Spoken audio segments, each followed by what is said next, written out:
The higher education governance structure landscape in the United States is very diverse. They are not intended to be precise organization charts. According to the Education Commission of the states, there are three major types of higher education governance systems in the states. They are governing board states, coordinating board states, and planning/regulatory/service agency states. State-level governing boards are distinguished according to whether they are responsible for consolidated systems or multi-campus systems. Consolidated systems are composed of several previously independently governed institutions that were later consolidated into one system. Multi-campus systems developed primarily through extensions of various branches or campuses. Coordinating boards vary significantly in formal authority and informal power and influence from state to state. Generally, there is a state-level board governing universities, colleges, and community colleges. Each university and community college district will have its own board that is accountable to a state coordinating agency. The PRSA states have limited or non-existent formal governing or coordinating authority, which carry out regulatory and service functions such as student financial aid. A more thorough description of state-level college and university governance models can be found at Models of Post-Secondary Education Coordination and Governance in the States. Most community colleges are operated within special districts that draw property tax revenue from the local community, as a division of a state university, or as a sister institution within a statewide higher education system. In all cases, community colleges are governed by a board of trustees, appointed by the state governor, or the board is elected by citizens residing within the community college district. In some instances, as with the City Colleges of Chicago, the Board of Trustees is appointed by the presiding local government. In Chicago, it is the mayor who appoints the board. Depending on the operational system, the Board of Trustees may directly govern the college or may govern the college through a university or system-level office. Depending upon the locus of control, the board may or may not be subject to control by a state agency that supervises all community college districts or all higher education institutions within the state. The Board of Trustees selects a president or chancellor of the community college to serve as the chief executive officer and lead the faculty and staff. Multi-college community college districts include several individually accredited community colleges within one district. Each college is independent with distinct local administration, but they share a single board of trustees and report to a non-instructional central administrative office. The Contra Costa Community College District is an example of one of the largest multi-college community college districts in California. The district consists of Contra Costa College, Diablo Valley College, Los Medanos College, San Ramon Campus, and Brentwood Center, and annually serves almost 62,000 students. Larger schools implement a multi-campus system and generally share a single accreditation. Local administrative governance varies.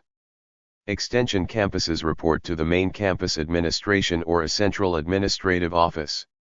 A good example of this is College of DuPage in Glen Ellen, Illinois, which has 6 satellite campuses within a 10-mile area, in addition to its main campus, which itself has 9 structures and an enrollment of over 30,000 students. A faculty senate, or faculty council as this body is sometimes referred to, is the representative body of all faculty who participate in the governance processes of the community college. As with all governing bodies, the faculty senate is usually governed by a constitution and a set of bylaws specific to the college. Membership in this body varies from college, with most restricting voting rights to tenured and tenure-track faculty, and others allowing a wider array of members to include full-time, adjunct, continuing education, technical, and adult basic education faculty. Though this is not an exhaustive list, the mission of the Faculty Senate at the community college usually includes matters concerning curricular decisions, strengthening the concept of the faculty as a college entity, promoting the gathering, exchanging, and disseminating of faculty views and concerns regarding college matters, promoting mutual accountability between the college faculty and the faculty representative to any college committee, advising the chancellor and other administrators of faculty views on college matters, bringing the concerns of the chancellor and other administrators on college matters to the faculty, promoting the involvement of all faculty members in the establishing, staffing, and functioning of college committees, task forces, or other initiatives, and participating in the policy review process of the college. Most community college faculty are bargained for employees. While unions and their respective collective bargaining agreements serve to protect faculty rights and working conditions, collective bargaining agreements, or union contracts, provide faculty with a defined set of rules and regulations they must follow as a condition of employment. Collective bargaining swept into higher education on the coattails of legislation authorizing public employees to negotiate. As these laws were passed in various states in the 1960s and 1970s, employee groups ranging from refuse collectors to prison guards gained union representation and began negotiating contracts. Cohen and Brouwer, 2008, p. 147. Collective bargaining units exist for all divisions of community college faculty, however, participation by faculty groups differs from college to college. The following labor unions represent community college faculty and staff: American Federation of Teachers, AFT, National Education Association, NEA, Service Employees International Union, including Faculty Forward. There is a student government organizational presence on close to every community college campus in America. The student government organization is the official voice of the student body, a vital link in effective student participation in all areas of student concern in relationship to the college's administration. By advocating student rights and services, the organization represents the student body and presents its concerns to the college administration, local, and national issues. Through the student government organizations, the college provides students with essential leadership experience, and valuable connections with faculty, staff administration, students, and the board of trustees. Student involvement is usually based on criteria set by the institution. All students have the right as a student to participate in democratic process on campus. Shared governance is the set of practices under which college faculty and staff participates in significant decisions concerning the operation of their institutions. Colleges are very special types of institutions with a unique mission: the creation and dissemination of ideas. At the heart of shared governance is the belief that decision-making should be largely independent of short-term managerial and political considerations.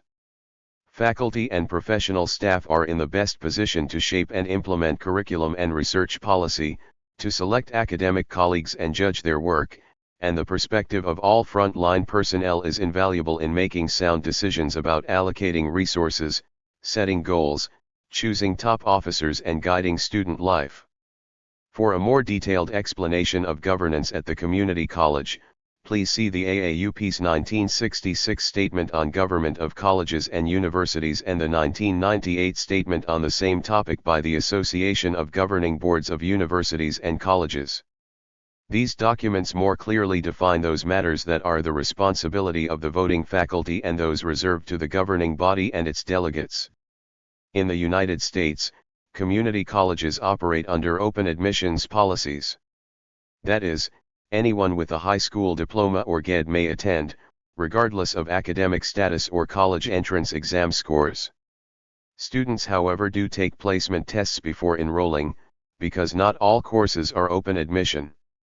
In California and Minnesota, students reaching age 18 are not required to have completed secondary education, but they must show an ability to benefit from a college's educational program.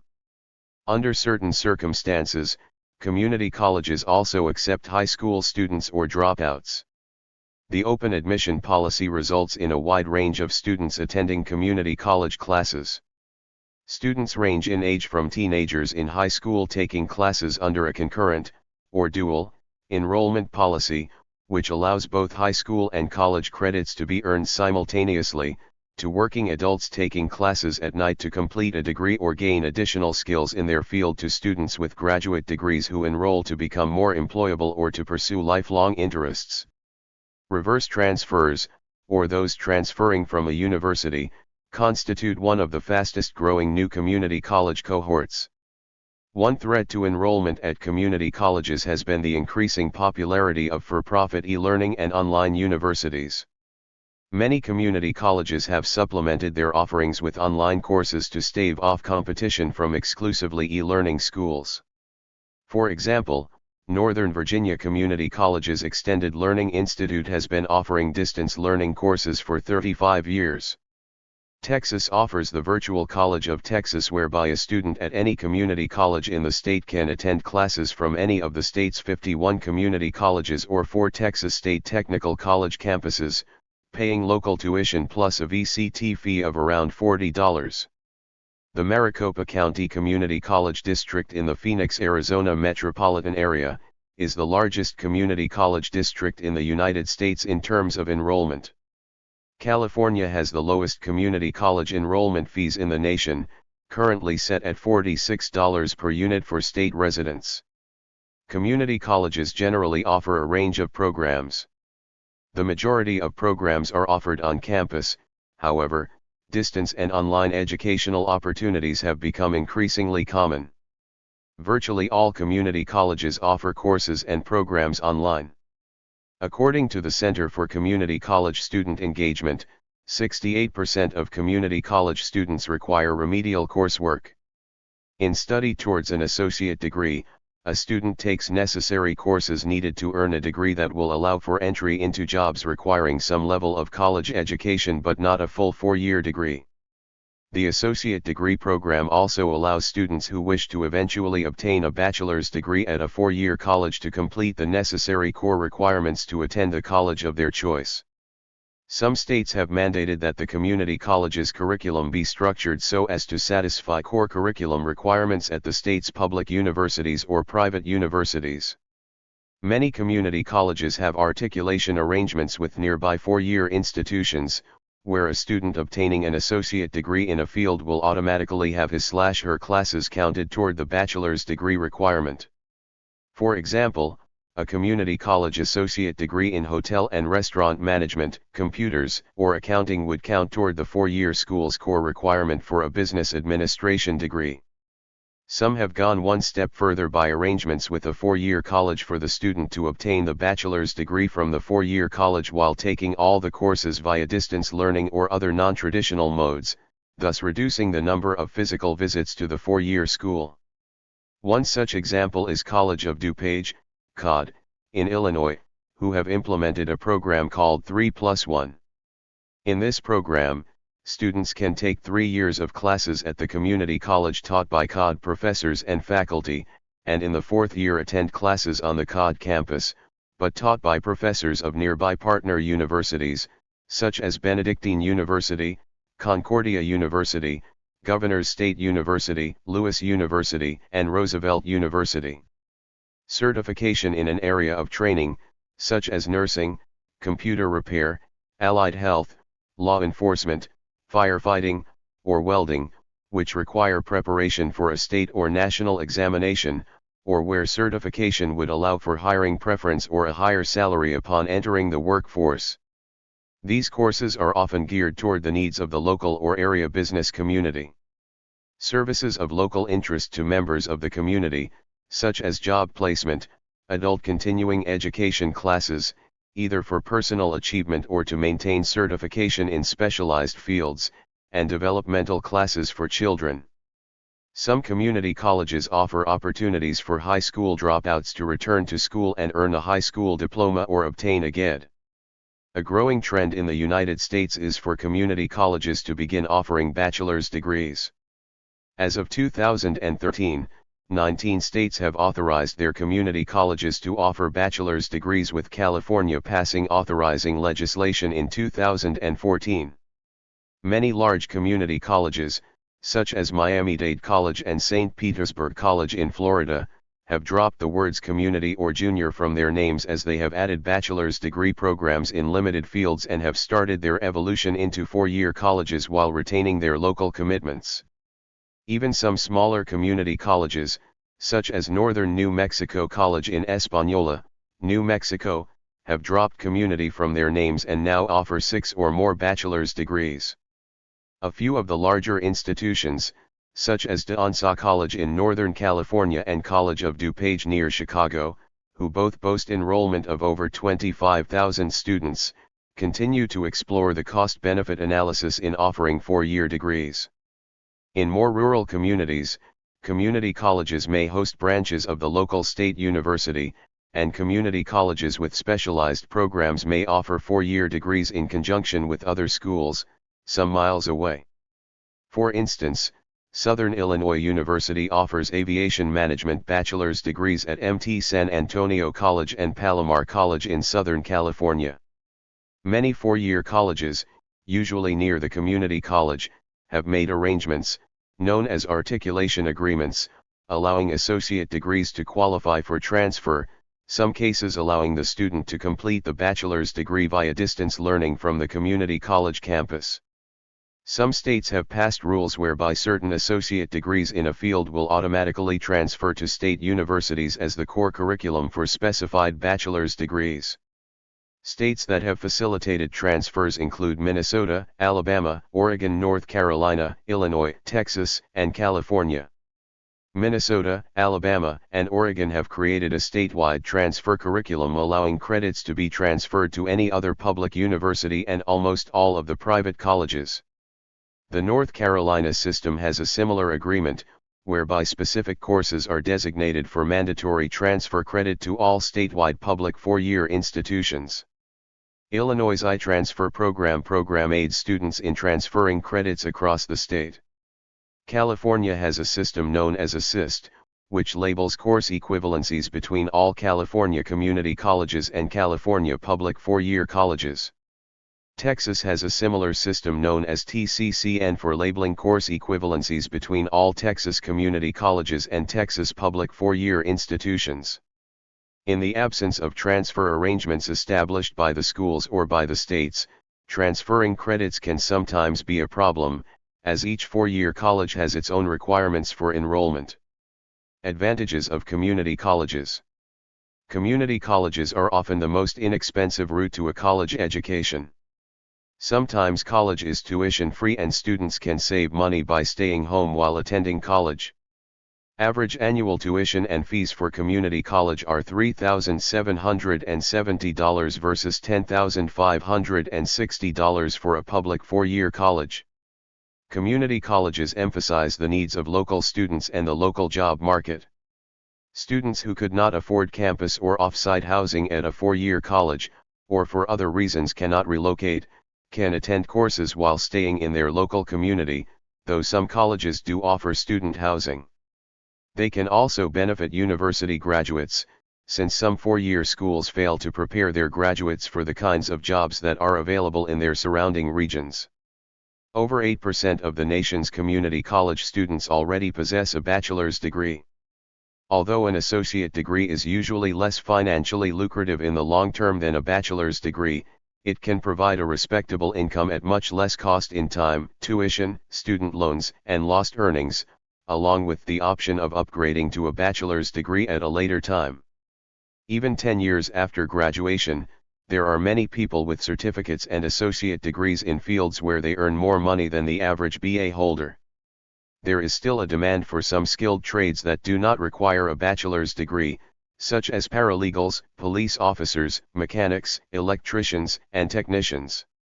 Community college professors may be solely dedicated to teaching, and classes may be small. In comparison, a large university college course may be taught to 300+ students by a teaching assistant, while the professor attends to research duties. Outside of those teaching in the technical and vocational fields, most instructors at community colleges have master's degrees and many hold doctoral degrees. In addition, community college professors can help students achieve their goals, work more closely with them, and offer them support, while at 4-year colleges and universities, a professor is also often expected to conduct academic research, and in some cases, to mentor graduate students. Some community colleges have athletic programs. Certain colleges serve as incubators for college athletes, particularly in baseball, basketball, and football. A talented player who would not meet the academic or athletic standards of a major college program may be able to play for 2 years in junior college, establishing an academic record in the process, and then transfer to the major college. Community colleges offer more academic flexibility than traditional 4-year colleges and universities by giving students the opportunity to take more night classes and online courses. This is especially important for students that have to work, or have family obligations, while pursuing a degree.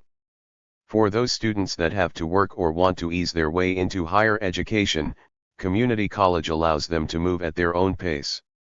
Federal and private financial aid is available to community college students. Federal student loans require students to only be enrolled half-time, usually 6 credit hours or 2 college courses. In order for community college students to keep their financial aid, they just need to make sure they do not drop out of school. Private loans are also beginning to become options for community college students. Private lenders are also beginning to offer loans for students attending 2-year colleges and technical schools. The science, technology, engineering, and mathematics, otherwise known as STEM, field is growing at a fast pace. Many careers in the STEM field are in high demand, and numerous community colleges have associate degree programs to help students with that first step in their college career. According to the Center on Education and the Workforce at Georgetown University, STEM majors are the highest paying, with an average salary of $65,000 or more annually over the course of a recipient's career. Effective and passionate instructors can provide remedial students with social capital, leading them to services ranging from tutoring and counseling. Students in remedial courses can often end up performing better than college-prepared students in terms of their grade point average, retention, and program completion. Remedial students who attend community college orientations and receive more contact with tutoring, advising, and mentoring services find these options to be rewarding. Those who complete remedial courses before college-level courses often experience more benefits, including higher grade point averages, compared to their counterparts who do not take these remedial courses early in their college careers. Disadvantages of community colleges. It is frequent for many courses to be taught by part-time lecturers, adjuncts, or contingent workers, some with only a bachelor's degree in the field. Research conducted by the University of Washington's Labor Center suggests that community colleges' reliance on part-time, adjunct, faculty results in lower graduation rates than colleges with a full-time workforce. According to federal statistics, 42% of public community college freshmen take remedial courses, and further studies show that 79% of remedial courses are taught by part-time faculty. Individuals with associate degrees usually earn less than those with bachelor's degrees. While community colleges are open enrollment institutions, meaning they typically accept and enroll all prospective students as long as fees are paid and the student enrolls in classes, with exceptions where some specific programs are commonly competitive entry, such as nursing. This open-door policy is often seen as a revolving door, with many students, nearly 2/3, not completing their education. Some students are placed into remedial courses, even when they only have minor issues, leading them to need to pass and complete remedial courses before being able to enroll in a basic course for that subject area. Likewise, some students are restricted from taking classes in other disciplines, such as physical sciences, until they complete developmental sequences. Students who take remedial courses may not have these count as college credits, and these students may be more likely to complete fewer college credits overall, or even drop out of college entirely. Many community college instructors of remedial courses are part-time faculty members, which can prove challenging to students who require more assistance and contact. While some scholars debate whether money should be allocated toward remedial education, opponents argue that withholding these opportunities also has a direct impact on the quality of employees in the workforce if they continue to lack essential skills.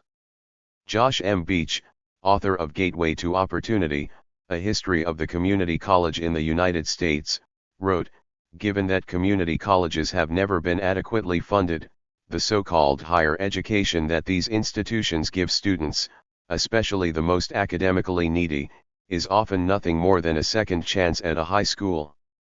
Rather than free community college, our nation needs to divert more resources to underserved high schools in impoverished neighborhoods, while giving four-year state colleges and universities the proper resources to fully educate all students equally. There is a cultural stigma in the historic connotation that community colleges and for-profit colleges are considered schools of last resort, because of their open admissions policies, which may reflect poorly upon students who were unable to receive admission to a college offering a wider variety of degree programs. Their open admissions policies have been the subject of sarcastic humor in popular media. Many schools have adapted the term comprehensive to describe their institutions. These schools typically offer 6 facets of education. Transfer education, the traditional 2-year student who will then transfer to a 4-year institution to pursue a BS/BA degree. Career education, the traditional 2-year student that will graduate with an associate degree and directly enter the workforce. Developmental, remedial education for high school graduates who are not academically ready to enroll in college-level courses. Continuing, non-credit courses offered to the community for personal development and interest.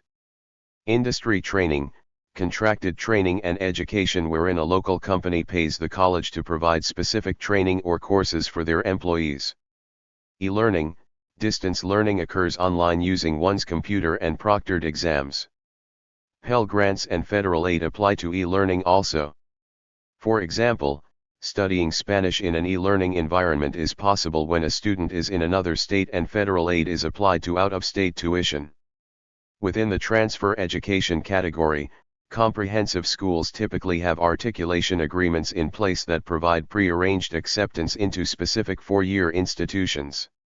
At some community colleges, the partnering 4-year institution teaches the 3rd and 4th year courses at the community college location and thereby allows a student to obtain a 4-year degree without having to physically move to the 4-year school. There are institutions and organizations which provide community college research to inform practice and policy. For background on U.S. community college libraries, see Disposed to Consolidation and Innovation, Criteria for the Community College Specialization. Remediation, or sometimes referred to as developmental education, is a format of education aimed to help open doors for students by reinforcing or reteaching them core skills. This educational strategy is utilized so students can meet competencies in various academic arenas and further progress in their academics. Remediation is prominent in community colleges, a type of 2-year colleges, as these institutions are designed to accommodate students of various levels of academic abilities. Community college students are placed into remedial coursework according to their performance on placement-based testing they take prior to beginning classes. The push in shifting students to enroll in remedial courses at community colleges stems from philosophical beliefs and reputations that these are the most appropriate places for instruction. All community colleges have developmental or remedial courses of some kind.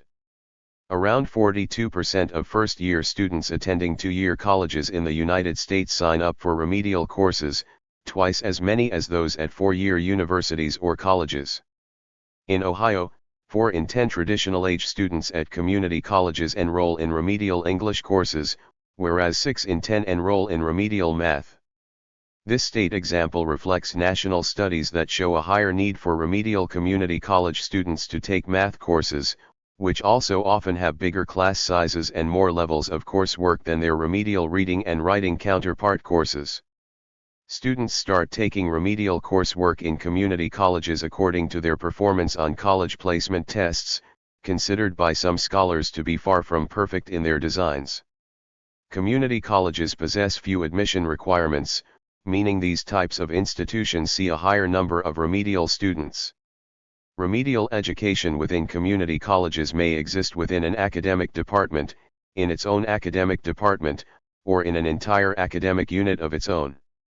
Scholars recommend that community colleges can enhance their remedial education programs through utilizing a variety of methods. Community colleges are suggested to allow students to have the option of taking other courses, in addition to remedial courses, so they may feel like they are making progress with their programs. The institution of learning communities at community colleges may be challenging due to the nature of these students coming to and leaving campus often, but they have been helpful for remedial students at other post-secondary educations in facilitating friendships, improved studying patterns, and higher rates of passing courses. Technology-enhanced classrooms, complete with smart boards, computers, and online networks, can increase the level of motivation that remedial community college students place toward their academic work.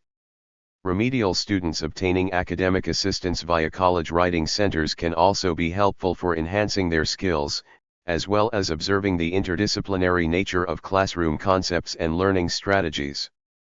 Gainful employment is a concept that ties college attainment with improved job opportunities. In 2010, the Obama administration began enacting gainful employment policies that required career colleges and some community college programs to maintain transparency and accountability about their effectiveness, and tied federal Title IV funding with gainful employment performance. Under Department of Education Betsy DeVos, these policies were unraveled. Thank you for watching this video.